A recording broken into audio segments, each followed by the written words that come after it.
pinapalitan. Kaluluwa ng bayan natin ang pinapalitan. Na for almost 40 years, hindi ginagalaw. Na for almost 40 years, hindi basta-basta pinakikialaman. Bakit? Kaluluwa ng bayan to.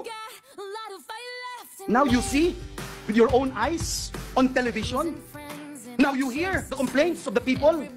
And I will use and borrow the words of Senator Bato de la Rosa, yung mga nagdarahop, yung mga naghihikahos, mga nangangailangan ng tulong, nangangailangan ng ayuda ng gobyerno, umaasa sa tulong ng gobyerno, pagsasamantalahan natin para lamang ma-extend ang termino natin, para lamang ma-abolish ang Senado. Mr. President, kung gusto ng taong bayang i-abolish ang Senado, I don't mind.